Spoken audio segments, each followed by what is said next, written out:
여러분, 혹시 이런 생각 해보신 적 있으신가요? 나는 평생을 일했는데 왜 지금 내 통장은 이렇게 비어 있을까? 그 질문 하나가 마음속에 오래 맴돕니다. 이른 새벽, 아직 해도 뜨지 않은 시간에 일어나 부지런히 출근했습니다. 춥다고, 덥다고, 아프다고, 하루쯤 쉬어도 된다고, 그렇게 스스로에게 말할 겨를조차 없이 우리는 늘 일터로 향했습니다. 몸이 고단할 때마다 이런 생각도 했습니다. 그래도 지금 참고 일하면 나중에 노후는 편안하겠지. 지금 벌어두면 나이 들어서는 좀 여유 있게 살 수 있겠지. 그래서 허리가 굽도록, 손에 굳은 살이 박히도록 정말 최선을 다해 살아왔습니다. 그런데 말입니다.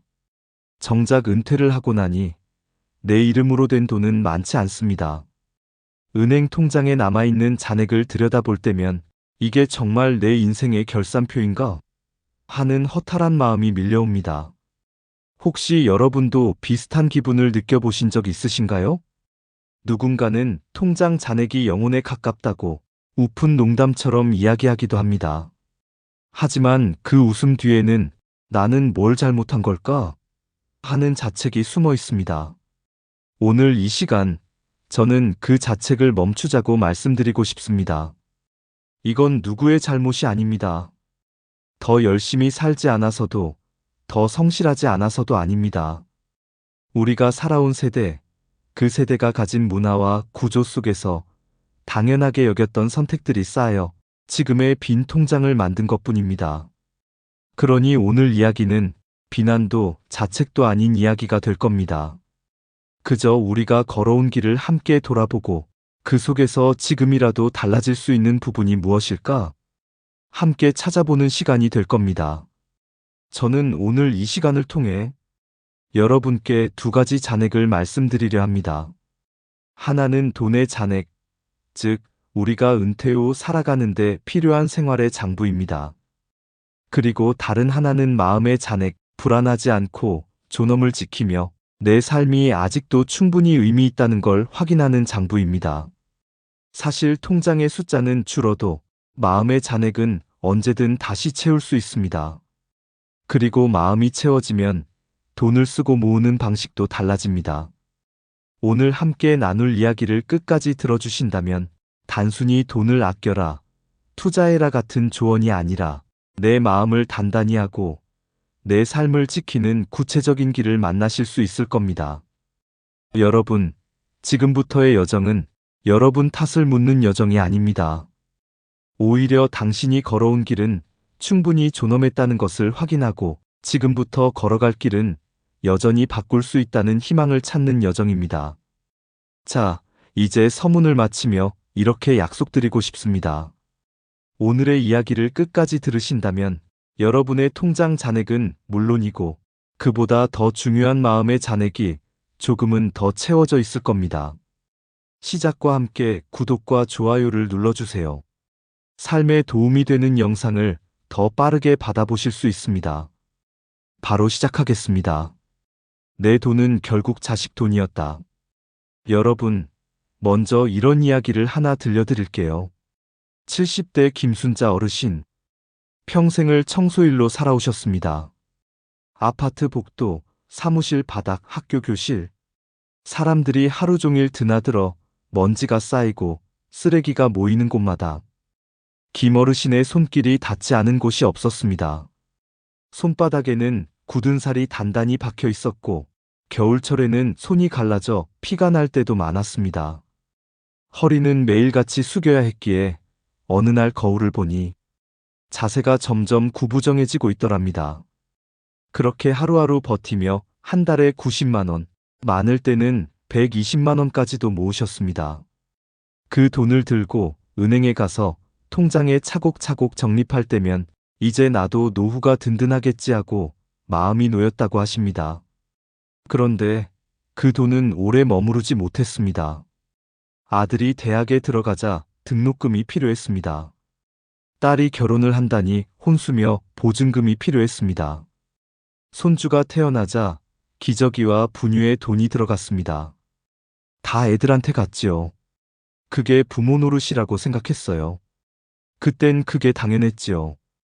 김 어르신은 그렇게 말씀하셨습니다. 여러분, 이 이야기가 낯설지 않으실 겁니다. 많은 분들이 똑같이 걸어온 길이지요. 6070 세대 부모님들의 삶은 늘 내 돈은 자식 돈이라는 문화 속에 있었습니다. 내가 번 돈을 내 부모님께 드리고 또 내 자식에게 쓰고 그러다 보면 정작 내 몫은 늘 뒤로 밀려났습니다. 스스로를 위해 여행을 가는 것도 스스로를 위해 옷 한 벌을 사는 것도 사치라고 생각했습니다. 나야 뭐 아무거나 입으면 되지. 애들한테 보탬되는 게 우선이지. 이게 그 시절의 사랑이자 부모의 의무라 여겨졌던 겁니다. 그러다 보니 정작 본인을 위한 노후 준비는 늘 뒷전이었습니다. 퇴직금을 받으면 자녀 집 마련에 보태주고, 목돈이 생기면 결혼 자금에 보태주고, 그렇게 해서 남는 건 늘 빈 통장이었습니다. 김순자 어르신의 현재 통장 잔액은 15만 원 남짓입니다. 그리고 그마저도 이번 달 병원비로 빠져나갈 예정이라고 하십니다. 여러분, 이 이야기를 들으면서 혹시 이런 생각 드시지 않나요? 나도 저렇게 살아왔는데, 나도 별반 다르지 않은데? 맞습니다. 이건 김 어르신만의 이야기가 아니라 지금의 어르신 세대가 함께 겪고 있는 현실입니다. 이 이야기는 절대로 실패의 이야기가 아닙니다. 그건 희생과 헌신의 기록입니다. 여러분의 통장이 비어서가 아니라 여러분의 삶이 너무 많은 사람을 채워주었기 때문에 이렇게 된 겁니다. 그런데 문제는 세상이 달라졌다는 것입니다. 예전에는 그렇게 해도 자식들이 효도하며 부모를 모셨습니다. 하지만 지금 세상은 다릅니다. 자식들도 자기 살기 바빠 부모님을 끝까지 책임지기 어려운 구조 속에 살고 있습니다. 그렇다면 지금 우리는 어떤 선택을 해야 할까요? 이제는 내 돈은 내 노후를 위한 돈이라는 생각을 분명히 가져야 합니다. 자식에게 덜 해준다고 해서 불효 부모가 되는 게 아닙니다. 손주에게 용돈을 적게 줬다고 외면당하지 않습니다. 오히려 내가 내 노후를 단단히 지킬 때 가족들도 더 편안한 마음으로 내 곁에 머무를 수 있습니다. 여러분, 제가 오늘 이 부분에서 꼭 드리고 싶은 말씀이 있습니다. 내 돈을 내 삶에 쓰는 것, 그것이 이기적인 게 아니라 가족에게 주는 가장 큰 선물이다. 부모가 스스로 무너지면 자식도 편안할 수 없습니다. 내가 내 삶을 지킬 때 자식도 자유로워집니다. 그래서 이제는 내 돈을 내 노후에 쓰는 용기를 내야 합니다. 빈 통장을 만드는 5갈래 길. 여러분, 이제 조금 더 깊이 들어가 보겠습니다. 왜 우리는 평생 열심히 일했는데도 정작 은퇴하고 나면 빈 통장을 마주하게 될까요? 저는 그 이유를 5갈래 길에서 찾았습니다.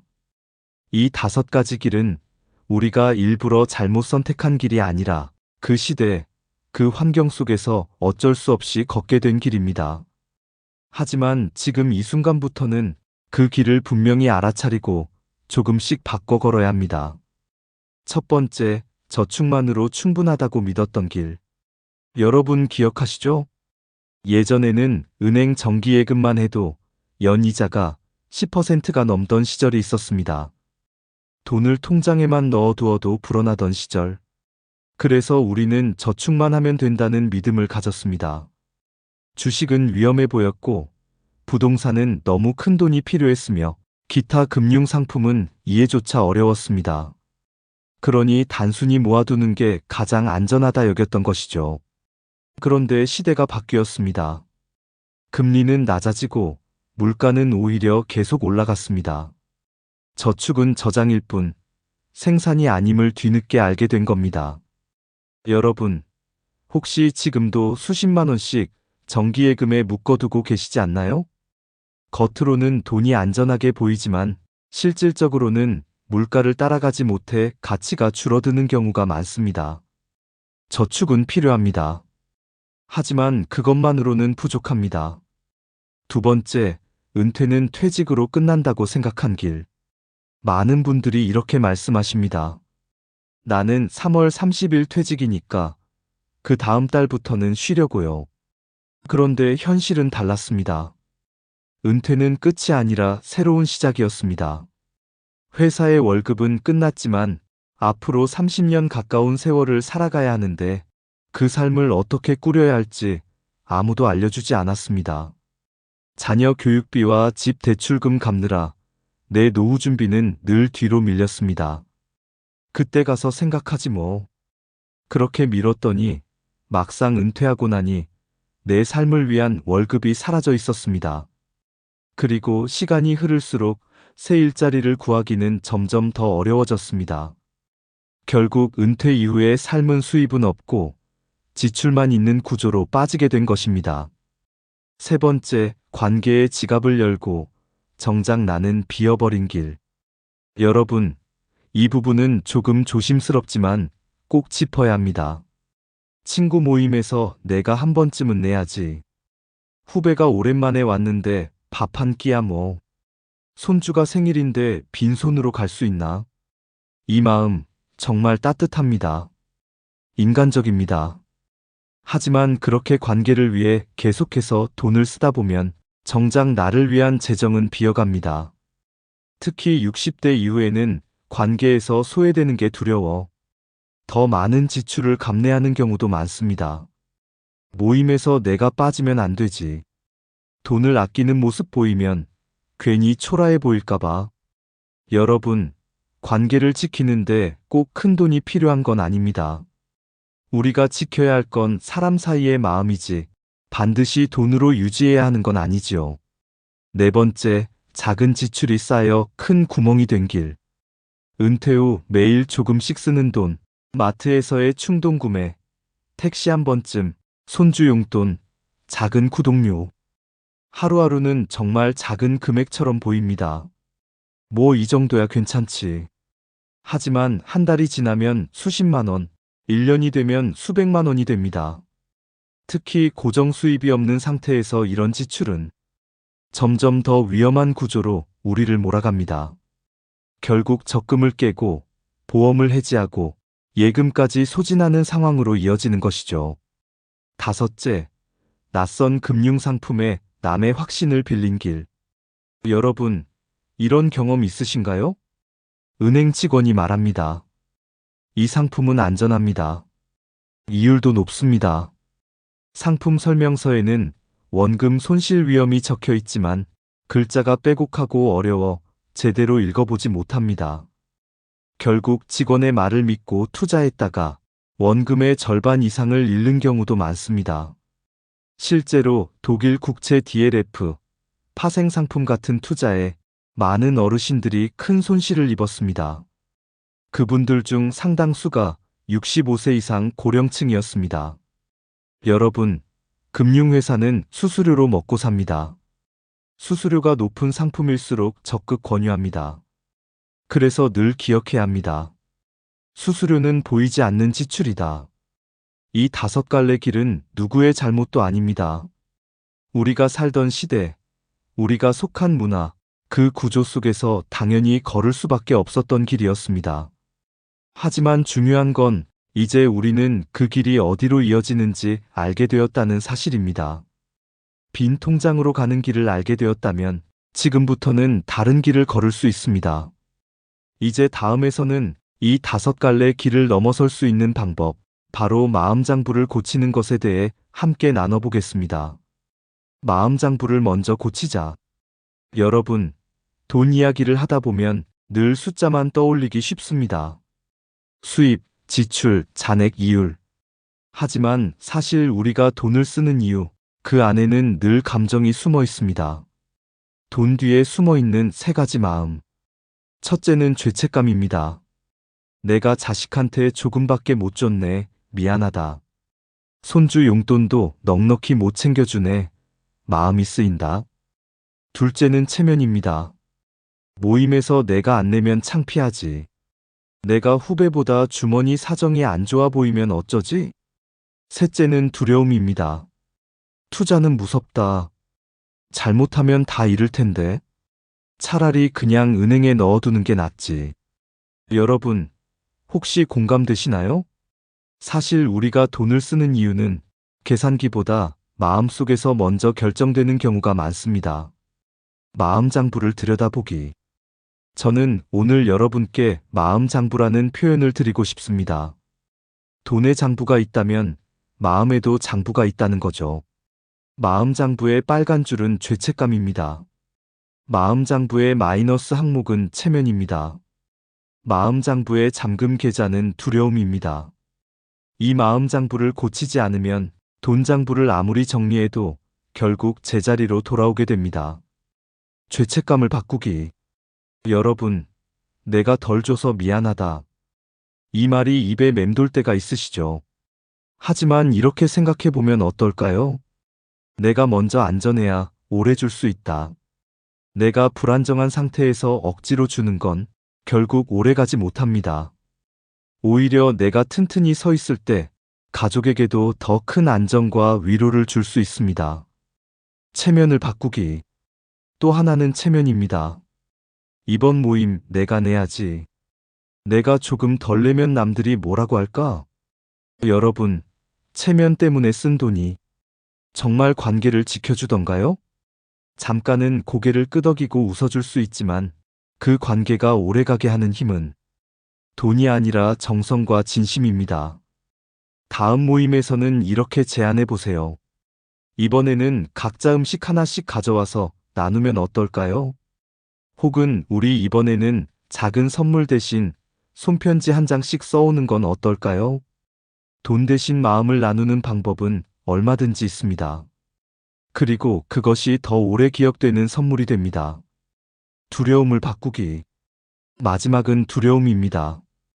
투자, 금융상품, 새로운 방식의 돈 관리. 혹시 잘못하면 다 잃는 거 아닐까? 이 두려움 때문에 우리는 늘 제자리에 서 있습니다. 하지만 진짜 두려움은 몰라서 생기는 것입니다. 배우면 두려움은 줄어듭니다. 리스크를 이해하고 수수료 구조를 읽을 수 있으면 오히려 안전하게 다룰 수 있습니다. 마음장부를 정리하는 방법. 여러분, 지금 잠깐 노트 한 장 준비해 보세요. 한쪽에는 이렇게 적습니다. 마음장부, 죄책감, 체면, 두려움. 그리고 그 옆에 이렇게 써보세요. 내가 지키고 싶은 진짜 가치. 예를 들어, 죄책감 옆에는 가족과 오래 함께하는 안정. 체면 옆에는 관계 속의 진심. 두려움 옆에는 안전한 배움. 이렇게 쓰다 보면 돈을 쓰기 전 잠시 멈추게 됩니다. 이 지출이 내가 지키고 싶은 가치와 맞는가? 스스로 묻게 되는 거죠. 돈 장부보다 먼저 마음 장부. 여러분, 우리가 지금까지 돈을 다룰 때는 언제나 숫자만 보았습니다. 얼마 벌었고 얼마 썼는지. 하지만 정작 중요한 건 그 뒤에 숨어 있는 마음의 장부였습니다. 마음 장부를 고치면 돈 장부도 자연스럽게 달라집니다. 그렇지 않으면 돈 장부만 아무리 고쳐도 마음 장부가 다시 흐트러뜨립니다. 여러분, 지금 손에 펜이 없더라도 오늘 밤 잠들기 전에 꼭 한번 마음속으로라도 써보세요. 내 마음 장부에는 어떤 항목이 있을까? 그 옆에 내가 지키고 싶은 진짜 가치는 무엇일까? 이 과정을 통해 여러분은 숫자가 아니라 마음에서부터 노후의 안전을 준비하게 될 겁니다. 돈 장부 재설계, 4개의 기둥. 여러분, 이제 우리는 마음 장부를 먼저 들여다보았습니다. 죄책감, 체면, 두려움. 그 마음을 고쳐 세워야만 돈도 달라질 수 있다는 사실을 확인했지요. 그렇다면 이제 본격적으로 돈 장부를 다시 설계해야 합니다. 그저 아끼는 게 아니라 구조를 새로 짜는 것입니다. 저는 이 구조를 4개의 기둥으로 설명드리고 싶습니다. 첫 번째 기둥, 연금과 소득의 씨앗. 여러분, 나무를 한 그루 키운다고 생각해 보세요. 그 나무가 바로 연금입니다. 국민연금, 퇴직연금, 개인연금. 크든 작든 이 나무가 뿌리를 내리고 있어야 은퇴 이후에도 매달 열매가 맺힙니다. 많은 분들이 말씀하십니다. 내 국민연금 고작 70만 원인데 무슨 도움이 되겠어. 하지만 여러분, 그 70만 원은 죽을 때까지 끊기지 않는 현금 흐름입니다. 얼마나 소중한 나무입니까? 여기에 작은 씨앗을 심어야 합니다. 바로 소규모 수입입니다. 은퇴 후에도 할 수 있는 일이 있습니다. 학교 앞 등굣길 안전지킴이, 도서관 책 정리, 동네 아이들 돌봄, 작은 강좌나 특강, 취미로 만든 작품 판매. 월 10만 원, 20만 원이라도 그 돈이 만들어내는 안정감은 상상 이상입니다. 왜냐하면 그건 단순한 돈이 아니라 나는 아직 쓸모 있다는 마음의 증거이기 때문입니다. 그래서 저는 여러분께 이렇게 권하고 싶습니다. 연금이라는 큰 나무를 지키고 작은 씨앗 소득을 심으세요. 그 두 가지가 만나면 노후의 땅은 더 단단해집니다. 두 번째 기둥, 유동성 쿠션. 여러분, 혹시 이런 경험 있으신가요? 갑자기 병원비가 필요해서 어쩔 수 없이 적금을 깨거나 보험을 해약한 경험. 이건 모두 유동성 쿠션이 없어서 생긴 일입니다. 6개월에서 1년치 생활비만큼은 언제든 꺼낼 수 있는 안전한 통장에 두셔야 합니다. 마치 집에 두는 비상금처럼요. 나는 은행에 적금이 있으니 괜찮아. 하지만 적금은 바로 꺼낼 수가 없습니다. 해약하면 이자도 잃고 계획도 무너집니다. 유동성 쿠션은 위기를 막아주는 방패입니다. 예상치 못한 의료비, 갑작스러운 수리비, 자녀의 급한 부탁에도 당황하지 않을 수 있습니다. 여러분, 지금 통장을 한번 점검해 보세요.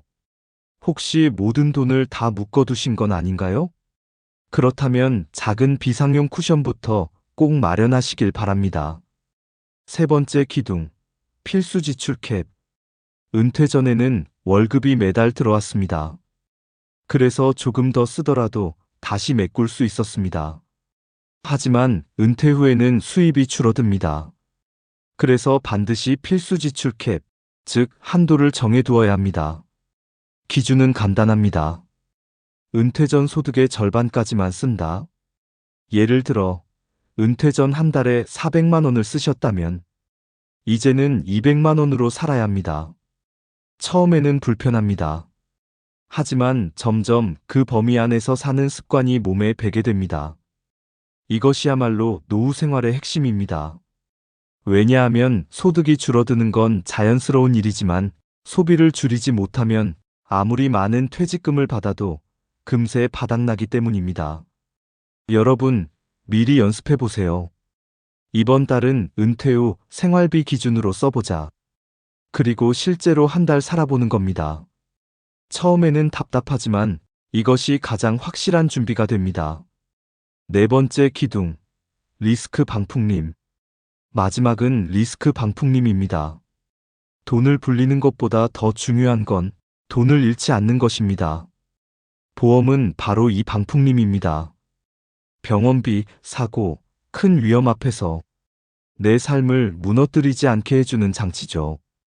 그리고 또 하나, 생소한 금융상품은 반드시 조심해야 합니다. 저는 이렇게 세 가지 원칙을 드리고 싶습니다. 냉각기간 14일. 누군가 권유한 상품은 최소 2주간은 고민해보세요. 충동적으로 서명하지 마세요. 경고문 3줄 소리내어 읽기. 상품 설명서에 있는 경고문을 반드시 큰 소리로 읽어보세요. 그 순간 마음이 불편해지면 멈추는 게 맞습니다. 수수료 먼저 확인하기. 수익률이 아니라 수수료부터 확인하세요. 수수료는 보이지 않는 지출이자 내 돈을 갉아먹는 진짜적입니다. 이 세 가지만 지켜도 소중한 퇴직금을 지키는 확률이 훨씬 높아집니다. 여러분, 돈 장부는 복잡할 필요가 없습니다. 그저 이 네 가지 기둥만 세우면 됩니다. 첫째, 연금과 소득의 씨앗. 둘째, 유동성 쿠션. 셋째, 필수 지출 캡. 넷째, 리스크 방풍림. 이 네 가지가 세워져 있으면 바람이 불어도 집은 무너지지 않습니다. 태풍이 몰아쳐도 기둥이 버티고 있으면 집은 제자리를 지킬 수 있습니다. 이제 다음에서는 많은 분들이 고민하는 문제, 바로 관계 지출에 대해 함께 이야기해 보겠습니다.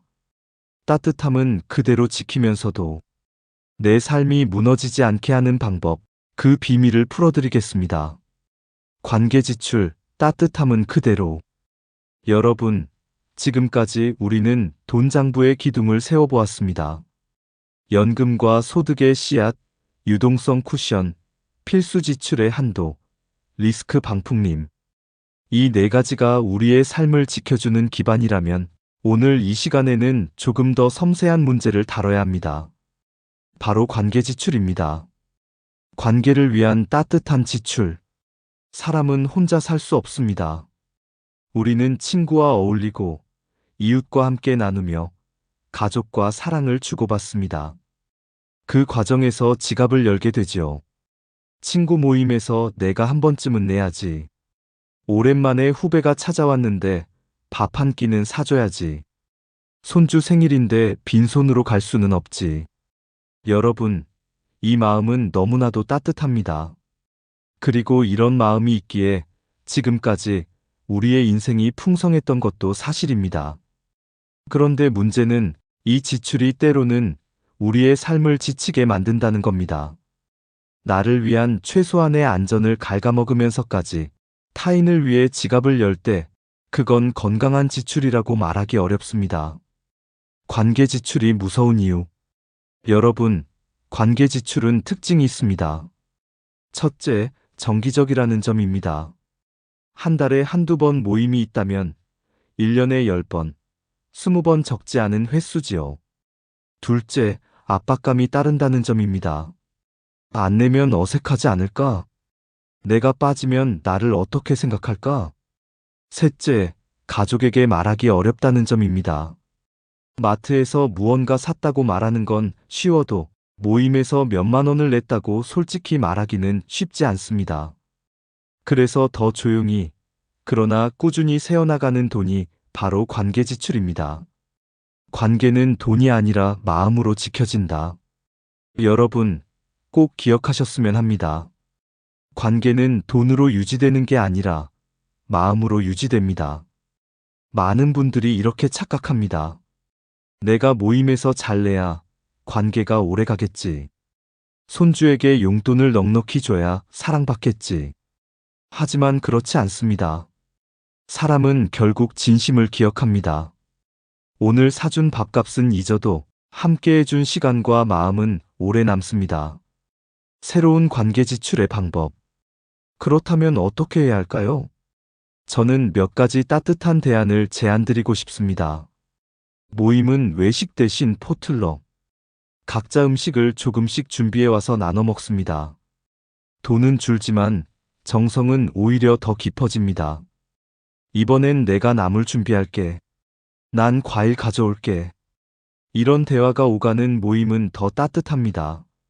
선물은 큰돈 대신 공동 선물 플러스 손편지. 생일이면 큰 선물 대신 소액을 모아 의미 있는 작은 선물을 준비합니다.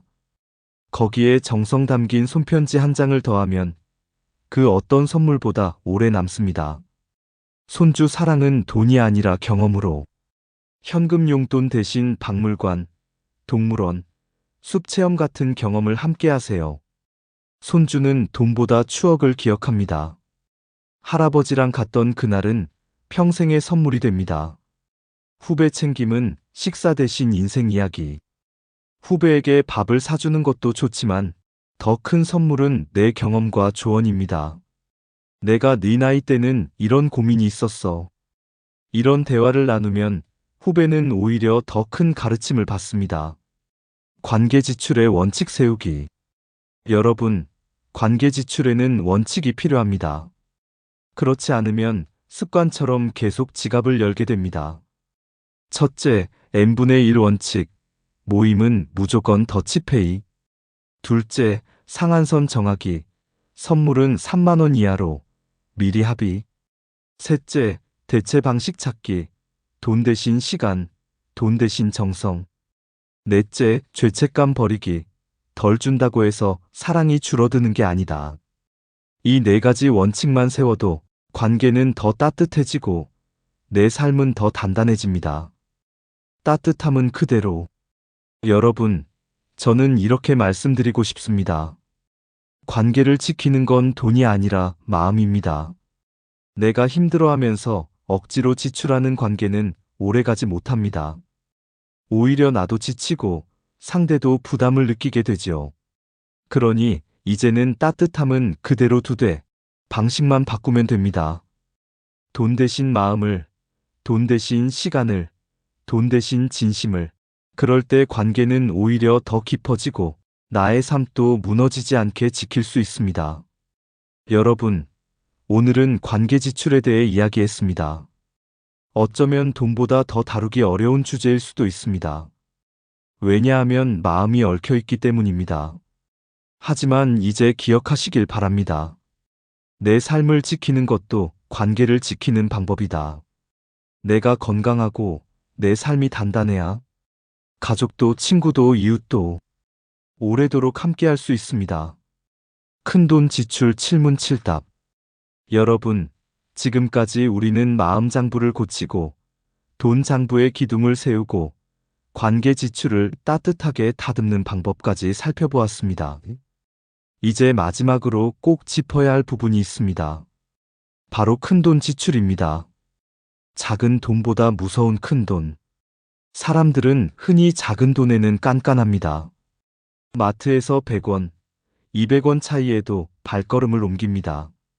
조금이라도 싸게 사야지. 하지만 정작 큰 돈을 쓸 때는 허술해집니다. 집을 사고 팔 때, 자동차를 살 때, 가전제품을 살 때, 수백만 원, 수천만 원이 오가는 순간에는 에이, 이 정도면 되겠지 하며 쉽게 결정해버립니다. 여러분, 바로 이 순간이 노후를 흔드는 결정적 지점입니다. 큰 돈을 지킬 수 있으면 작은 돈에서 아낀 노력보다 훨씬 큰 효과를 볼 수 있습니다. 큰돈 지출 칠문칠답. 그래서 오늘은 큰 돈을 쓰기 전에 반드시 스스로에게 던져야 할 7가지 질문을 소개해 드리겠습니다. 첫째, 이 제품 더 싼 동급 대안을 확인했는가? 집을 계약하기 전에 다른 매물을 보셨나요? 자동차를 사기 전에 다른 딜러의 가격을 비교했나요? 가전제품을 살 때 온라인 최저가를 확인했나요? 한 번의 비교만으로도 수십만 원, 많게는 수백만 원이 차이가 납니다. 둘째, 중고, 공유, 렌탈 옵션은 없는가? 꼭 새 것을 사야 할까요? 특히 은퇴 이후에는 사용 빈도가 낮은 물건들이 많습니다. 자동차, 캠핑용품, 운동기구. 중고를 사거나 필요한 기간만 렌탈하는 것이 훨씬 경제적일 때가 많습니다. 셋째, 유지비는 얼마나 드는가? 차를 살 때는 기름값, 보험료, 세금이 따라옵니다. 집을 살 때는 관리비, 수리비, 재산세가 따라옵니다. 가전제품도 마찬가지입니다. 구입 비용보다 무서운 건 유지 비용입니다. 이걸 계산하지 않으면 큰 돈을 쓴 기쁨이 곧 후회로 바뀝니다. 넷째, 재판매가는 얼마나 될까? 내가 지금 사는 물건, 나중에 다시 팔 수 있을까요? 팔 때 가격이 아예 없는 건 아닐까요? 특히 자동차, 전자제품, 심지어 가구까지도 중고 시장에서 가치가 다 다릅니다. 재판매가를 미리 확인하면 나중에 선택이 훨씬 가벼워집니다. 다섯째, 이번 달 현금 흐름에 어떤 영향을 주는가? 목돈이 있으니 그냥 사자. 이런 생각이 위험합니다. 큰 돈을 쓰면 이번에 현금 흐름이 크게 흔들립니다. 그 흔들림이 은퇴 이후 생활에 얼마나 영향을 주는지 반드시 따져봐야 합니다. 여섯째, 1년 뒤에도 후회하지 않을 선택인가? 여러분, 혹시 충동적으로 무언가를 사고 나서 괜히 샀다 하고 후회한 경험 있으신가요? 작은 물건은 그래도 괜찮습니다. 하지만 큰 돈은 다릅니다. 1년 뒤, 내가 지금 이 선택을 후회할 가능성은 얼마나 될까? 이 질문을 꼭 던져야 합니다. 7번째, 이 물건은 관속 테스트를 통과하는가? 조금은 극단적으로 들릴지 모릅니다. 하지만 아주 효과적인 질문입니다. 내가 떠날 때까지 이 물건이 정말 내게 꼭 필요한가? 죽을 때까지 가져가고 싶은 만큼 중요한가? 이 질문 앞에서 흔들린다면 지금은 사지 않는 게 맞습니다. 사례로 보는 큰돈의 무서움. 한 지인은 퇴직금을 받아 외제차를 샀습니다. 평생 고생했으니 나를 위한 선물이지. 처음엔 기분이 좋았습니다. 하지만 1년이 지나자 유지비가 문제였습니다. 보험료, 수리비, 기름값. 은퇴 후 줄어든 소득으로는 감당이 어려웠습니다. 결국 차를 팔았지만 중고 가격은 절반도 나오지 않았습니다. 여러분, 이 사례는 결코 남의 이야기가 아닙니다. 큰 돈은 한 번 잘못 쓰면 돌이키기 어렵습니다. 여러분, 지금까지 7가지 질문을 나눴습니다. 더 싼 대안은 없는가? 중고 공유 렌탈은 가능한가? 유지비는 얼마인가? 재판매가는 어떤가? 현금 흐름의 영향은? 1년 뒤에도 후회하지 않을까? 관속 테스트를 통과하는가? 이 질문들을 반드시 기억하세요. 스마트폰에 메모해 두시거나 아예 벽에 붙여두셔도 좋습니다. 큰 돈을 쓰는 순간 잠깐만 이 7가지를 확인해 보십시오.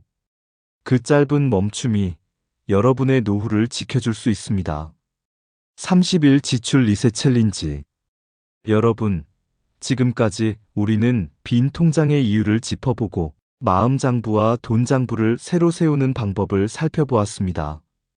그렇다면 이제 남은 질문은 이것일 겁니다. 좋다, 다 알겠는데 나는 지금부터 뭘 어떻게 해야 하지? 이때 필요한 것이 바로 30일 지출 리셋 챌린지입니다. 단 30일, 한 달 동안만 새로운 습관을 실천해 보는 겁니다. 습관은 길게 보자면 평생을 바꿉니다. 하지만 시작은 단 30일이면 충분합니다. 1단계, 고정비 점검하기. 첫 5일 동안은 지출을 줄이는 게 아니라 알아보는 것에 집중합니다. 집세, 관리비, 공과금, 통신비, 보험료, 구독료, 자동이체로 나가는 항목들을 전부 적어보세요. 혹시 잊고 있던 소액 결제가 매달 빠져나가고 있지 않으신가요? 보지도 않는 채널, 쓰지 않는 서비스, 과도한 보험료. 이걸 적어보는 순간, 아, 내가 이만큼을 매달 흘려보내고 있었구나 하고 깨닫게 됩니다. 2단계, 관계 지출 프로토콜 세우기. 다음 5일은 사람과의 만남에서 쓰는 돈을 점검합니다. 친구 모임에서 얼마를 쓰는지, 손주 용돈으로 매달 얼마가 나가는지, 부모님 형제 이웃과의 교류에 얼마를 쓰는지 기록해 보세요. 그 다음, 프로토콜, 즉 원칙을 만듭니다. 예를 들어, 모임은 무조건 n분의 1, 손주 용돈은 월 5만 원 한도, 선물은 3만 원 이하. 이렇게 미리 정해두면 막상 상황이 닥쳤을 때 덜 흔들리게 됩니다. 3단계, 생활비 리셋하기. 세 번째 단계는 식비와 교통비입니다. 사실 생활비에서 가장 크게 차지하는 게 바로 이 부분이죠.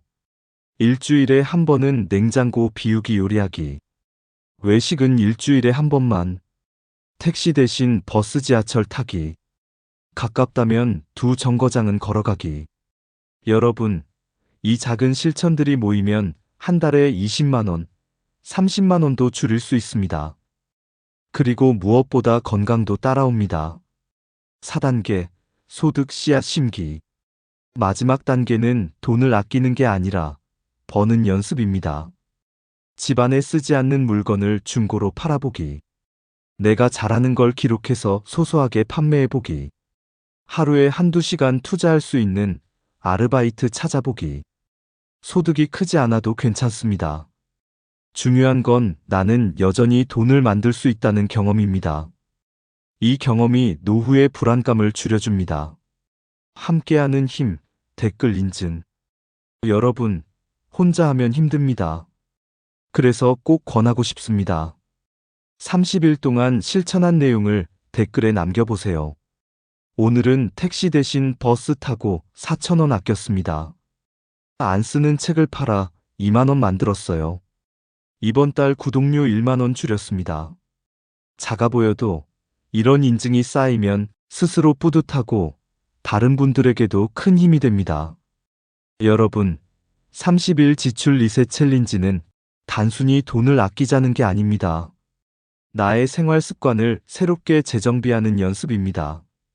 한 달만 실천해도 나는 내 삶을 다시 설계할 수 있다는 자신감이 생깁니다. 그 자신감이 쌓여 평생의 힘이 됩니다. 여러분, 오늘부터 도전해 보시겠습니까? 마음장부 리셋 30일 챌린지라는 해시태그와 함께 여러분의 작은 실천을 나누어 주시면 우리가 서로에게 힘이 될 수 있을 겁니다. 마음의 잔액을 채우는 삶. 여러분, 이제 우리의 긴 여정을 마무리할 시간입니다. 이 영상 처음에서 저는 이렇게 말씀드렸습니다. 오늘 이 시간을 끝까지 함께 하신다면 여러분의 통장 잔액뿐 아니라 마음의 잔액도 채워질 것입니다. 지금 이 순간 여러분의 마음에는 어떤 숫자가 남아 있습니까? 우리는 평생 열심히 일했습니다. 새벽같이 일어나 몸을 바쳤고 자식과 부모를 위해 아낌없이 쓰며 살았습니다. 그 결과 통장은 텅 비었지만 사실 우리의 삶은 누군가의 행복으로 가득 차 있었습니다. 여러분, 그건 결코 실패가 아닙니다. 그건 희생과 사랑의 기록입니다. 우리 세대가 걸어온 길은 존엄했고 그 존엄이 바로 여러분의 자산입니다. 하지만 이제는 방향을 조금 바꿔야 합니다. 자식에게 다 주고 관계를 위해 다 쓰던 길에서 이제는 내 삶을 위해, 내 노후를 위해 조금은 남겨두는 길로 가야 합니다. 왜냐하면 내가 먼저 단단해야 가족도, 친구도, 이웃도 오래 함께할 수 있기 때문입니다. 내 삶이 무너지면 결국 모두가 힘들어집니다. 여러분, 진짜 부자는 누구일까요? 많은 돈을 가진 사람? 큰 집에 사는 사람? 아닙니다. 갖지 않아도 불안하지 않은 사람, 그 사람이 바로 진짜 부자입니다. 통장 잔액이 줄어도 불안하지 않고 소득이 적어도 마음이 흔들리지 않는 사람. 그 사람은 이미 삶의 가장 큰 부를 손에 쥔 사람입니다. 오늘 밤 거울 앞에 서보시길 바랍니다. 주름진 얼굴, 낯설게 변한 모습. 그 얼굴을 바라보며 이렇게 말해주세요. 수고했다. 참 고생 많았다. 너는 평생 열심히 살았고 그걸로 충분하다. 이제부터는 나를 위해 살아도 괜찮다. 그 순간 여러분의 마음 장부에는 위로라는 새로운 잔액이 채워질 것입니다. 여러분, 50대와 60대는 참 어려운 시기입니다. 밖에 나가면 돈이 필요하고 집에 있자니 무료하고 앞으로의 삶은 불안하기만 합니다. 하지만 지금 시작해도 늦지 않았습니다. 한 걸음씩 아주 작은 변화부터 시작하면 됩니다. 오늘 하루 불필요한 지출 한번 줄여보기. 오늘 밤 내 마음 장부를 적어보기. 이번 달 30일 챌린지를 시작해보기. 작은 행동 하나가 쌓이면 여러분의 삶은 분명 달라집니다. 여러분, 이 채널의 구독자분들은 혼자가 아닙니다. 서로의 댓글 속에서 용기를 얻고 나의 작은 실천이 누군가에게 힘이 되고 그렇게 우리는 함께 걸어갈 수 있습니다. 그러니 이 영상을 들으신 뒤 여러분의 생각을 꼭 남겨주세요. 오늘 나는 이런 부분을 바꿔보겠다. 나는 이런 습관을 시작해보겠다. 그 한 줄의 댓글이 또 다른 누군가에게 큰 용기가 될 수 있습니다. 여러분, 기억하세요. 통장의 숫자는 줄어들 수 있습니다. 하지만 마음의 잔액은 언제든 채울 수 있습니다. 그리고 마음이 채워지면 돈을 쓰고 모으는 방식도 달라집니다. 우리의 노후를 지켜줄 가장 큰 자산은 돈이 아니라 내 마음의 안정입니다. 그 안정이 있을 때 가족과의 관계도 더 따뜻해지고 하루하루의 삶도 더 단단해집니다. 여러분, 이제 이 영상을 마치며 이 한 문장을 가슴에 새겨주셨으면 합니다. 진짜 부자는 가진 게 많은 사람이 아니라 갖지 않아도 불안하지 않은 사람이다. 여러분의 삶 속에 오늘 이 문장이 깊이 자리 잡기를, 그리고 여러분의 마음 장부에 위로와 용기, 희망이 차곡차곡 쌓이기를 진심으로 바랍니다. 여러분, 오늘도 함께 해주셔서 감사합니다. 수고 많으셨습니다. 그리고 사랑합니다.